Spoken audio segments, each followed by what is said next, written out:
నేను పివి గిరిధర్ న్యాయవాదిని మాట్లాడుతున్నాను. ప్రస్తుతం తెలుగుదేశం పార్టీ ప్రభుత్వం ఏర్పాటు చేసినటువంటి ఒక మంచి సదవకాశం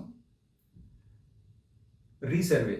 భూములన్నీ కూడా మరొకసారి సర్వే చేసి అప్పచెప్తాం అంటున్నారు. ఇది చాలా మంచి అవకాశం. ఎందుకంటే ఇప్పటి వరకు 1Bలో లేని వాళ్ళు, అంటే ఆర్ఓఆర్ కింద, అలాగే పట్టా పాస్బుక్ లేని వాళ్ళు, ఒకవేళ ఉంటే కౌలుకున్న వాళ్ళు, ఇది చాలా జాగ్రత్తగా గమనించుకోవాలి. కౌలుకున్న వాళ్ళ తాలూకా పేర్లు చాలా దగ్గర కౌలు రైతులు ఏదైతే భూమి మీద ఉన్నారో వాళ్ళ పేర్లు నమోదు కాకపోవడం వలన విత్తనాలు కానీ, సబ్సిడీ కానీ, రైతు బీమా కానీ, కొన్ని వందల పథకాలు ఏవైతే ఉన్నాయో, రైతుల కోసం ఏర్పాటు చేసినటువంటి పథకాలు ఉన్నాయో, ఆ పథకాలు చాలా వరకు ఫెయిల్ అవడానికి ఈ కౌలు రైతు అనేటువంటిది నమోదు అవ్వకపోవడం కారణం. అంటే నిజానికి పొజిషన్లోని, అంటే భూమి మీద ఎవరున్నారు అనేటువంటిది ఆధారాలు లేకపోవడం వలన ఇప్పుడు రీసర్వే చేసినప్పుడు అందరూ, ఇది రైతుల కోసం ప్రత్యేకంగా అగ్రికల్చరల్ ల్యాండ్ రీసర్వే కాబట్టి ఖచ్చితంగా ప్రతి ఒక్కరు గుర్తుపెట్టుకోవాల్సింది ఏంటంటే, కౌలుకున్న వాళ్ళు ఖచ్చితంగా కౌలు రైతుగా పట్టా పుస్తకంలో నమోదు చేసుకోండి. పట్టా ఏదైతే ఉంటుందో టైటిల్ ఓనర్కి ఉన్నప్పటికీ, యజమానికి ఉన్నప్పటికీ, యజమాని పాస్బుక్ ఎవరైతే కౌలుకున్నారో వాళ్ళు కౌలుకున్నట్లుగా నమోదు చేసుకోండి. అడంగల్లో నమోదు చేసుకోవాలి, అలాగే పాస్బుక్లో నమోదు చేసుకోవాలి. రెవెన్యూ రికార్డులన్నింటిలోని కౌలుకి అన్న ప్లేస్లోని, అలాగే ఏ కోలంలోనైతే ఆక్యుపేషన్లో ఉన్న రైతులు ఉన్నారో, పొలం దున్నుతున్న వాళ్ళు, నిజంగా పొలం దున్నుతున్న రైతులు ఎవరైతే ఉన్నారో వాళ్ళ పేరు నమోదు చేసుకుంటే ఎక్కడ అసలు రైతన్నకి పేదరికం అనేటువంటిది సమూలంగా నిర్మూలించబడుతుంది.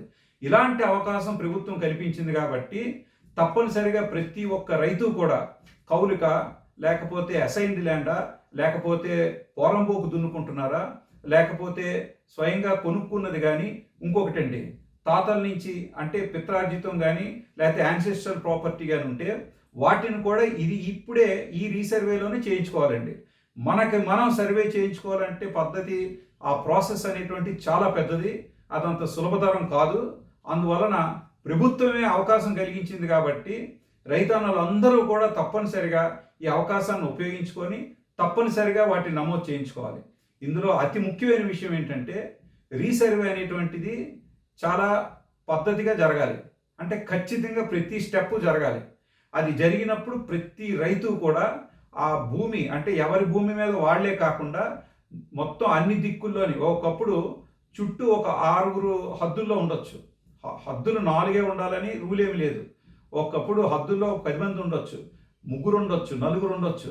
సో అలాంటప్పుడు తప్పనిసరిగా మనకే కాకుండా మన హద్దుల్లో ఉన్న వాళ్ళందరికీ సర్వే అండ్ బౌండరీస్ యాక్ట్ కింద నోటీస్ ఇచ్చారా లేదా అనేది గమనించండి. అలాగే సర్వే అనేటువంటి సరిగ్గా జరగకపోతే వెంటనే మీరు తహసీల్దార్ గారికి కానీ, ఆర్డీఓ గారికి కానీ మీరు సంప్రదించి, అలాగే సర్వే డిపార్ట్మెంట్ని అయినా సరే ఎవరినో ఒకరిని సంప్రదించి మీ వివరాలు చెప్పండి. ఎందుకంటే రైతే రాజు అనేటువంటి పదాన్ని తెలుగుదేశం ప్రభుత్వం ఉపయోగించి రైతుకి నచ్చినట్టుగా, రైతు ఒప్పుకున్నట్టుగా వివరాలన్నీ ఖచ్చితంగా నమోదు చేయమని అధికారులకి ఉత్తర్వులు ఇవ్వడం జరిగింది. అంటే ఎవరో చెప్తే కాదు, అధికారుల ఇష్టం ప్రకారం కాదు. భూమి మీద ఉన్నటువంటి రైతు, హక్కులు ఉన్నటువంటి రైతు ఎవరైతే ఉన్నారో వాళ్ళకి వాళ్ళ ఇష్ట ప్రకారం, వాళ్ళ అనుమతి ప్రకారం వాళ్ళని పూర్తిగా భాగస్వాములు చేసుకొని సర్వే చేయండి అని చెప్పడం జరిగింది. అందువలన ప్రభుత్వం ఎప్పుడైతే రైతుల పక్కుందో, రైతులు దీన్ని సద్వినియోగం చేసుకున్నట్లయితే అటు ప్రభుత్వానికి ఇటు రైతులకి కూడా లెక్కలన్నీ కరెక్ట్గా ఉంటాయి. ఈరోజు ఈ లెక్కలు లేకపోవడం వల్లనే ఆంధ్ర రాష్ట్రం వెనకబడవలసి వస్తుంది. అలాగే ఆంధ్ర రాష్ట్రంలో ఉన్న ప్రాజెక్టులు కూడా ఏవైతే ఈ లిటిగేషన్స్ ఉన్నాయో, తగులు ఉన్నాయో తేలటం లేదు. అందువల్ల ఇప్పుడైనా సరే ఈ రికార్డును ఉపయోగించుకోవడం వల్ల రైతులందరూ కూడా సుఖంగా సౌఖ్యంగా ఉండగలరు. అయితే సర్వే చేసేటప్పుడు మాత్రం ప్రతి ఒక్క రైతు బౌండరీస్తో పాటు ఖచ్చితంగా స్టోన్స్ నాటించుకోండి, హద్దులు నాటించుకోండి. హద్దుల్లో ఈ సర్వే చేసినప్పుడే హద్దుల్లో ఈ స్టోన్స్ నాటడం అనేటువంటిది జరుగుతుంది. సర్వే స్టోన్స్ నాటుతారు.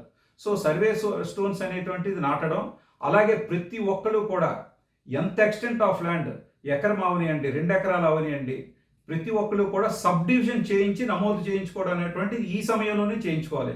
ఒక్కొక్కరికి వేరే వేరేగా ప్రత్యేకంగా సబ్ డివిజన్కి వెళ్ళాలంటే అది చాలా సమయం పడుతుంది. అది అంత ఈజీగా అయ్యే పని కాదు. ఇక్కడ రికార్డులు ఉంటే తారుమారు అవుతాయి. అలాగే ఈ సమాచారం ఒకసారి సబ్ డివిజన్ అయిన తర్వాత ఖచ్చితంగా రిజిస్ట్రేషన్ కానీ, ట్రాన్స్ఫర్ కానీ, మీకు హక్కులు కానీ, అలాగే రావాల్సినటువంటి స్కీమ్స్ కానీ ప్రతిదీ ఖచ్చితంగా ఉండాలంటే హద్దులు, సబ్ డివిజను, టైటిల్ ఈ 3 క్లియర్గా ఉండేలాగా ఈ సర్వేలోనే మొత్తం అందరూ సద్వినియోగం చేసుకొని దీనిని జయప్రదం చేసి ప్రభుత్వానికి సహకరించి రైతన్నులందరూ కూడా లాభం పొందాలని సూచిస్తూ సెలవు తీసుకుంటున్నాను.